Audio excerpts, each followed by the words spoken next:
அதனாலதான் ஒன்றும் இல்லை சார். அதாவது தனுஷும் நீங்களும் ரொம்ப சேர்ந்து நடிக்காம இருக்கிறதுக்கான கண் திருஷ்டி பட்டுரும் அப்படிங்கிற. நீங்க பெரிய நடிகர் ஆயிட்டீங்க, அவர் கூட மாட்டேங்கிறாரா இல்ல கூப்பிட்டு நீங்க போக மாட்டேங்கிறீங்களா? ஒரு படம் தாங்க கூப்பிட்டாரு, அதுக்கப்புறம் கூப்பிடவே மாட்டேங்கிறாரு.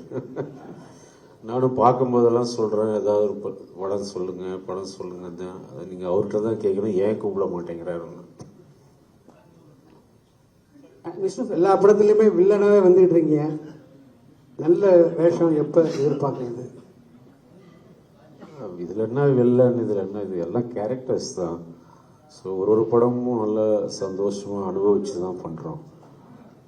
ஸோ கூடிய சீக்கிரம் வந்து அதர் கேரக்டர்ஸ் வரும், டெஃபினட்டா வரும். வெயிட் பண்றேன் அதுக்காக.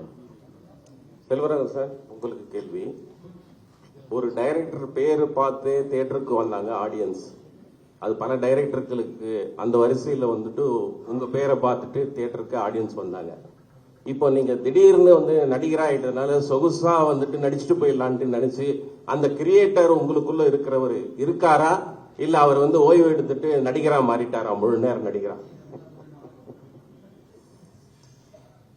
எப்பவுமே டைரக்டர் தாங்க. ஆக்டிங்கிறது ஓகே. ஃபர்ஸ்ட்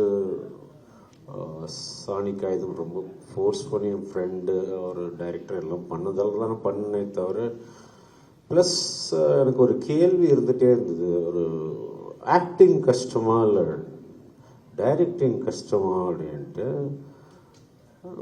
சரி பார்க்கலாம், நடித்து பார்த்தா தான் தெரியும் போல இருக்கு அப்படின்னு பார்த்தோன்னே ஒரு 5-6 நாள் ஷூட்டிங் கழிச்சு அட கடவுளே, ஆக்டிங்னா இவ்வளோ ரெஸ்பான்சிபிலிட்டிஸ் இருக்கா? கையை பார்த்துக்கணும், காலை பார்த்துக்கணும், மூஞ்சியை பார்த்துக்கணும், அங்கே பார்த்துக்கணும், இங்கே பார்த்துக்கணும்.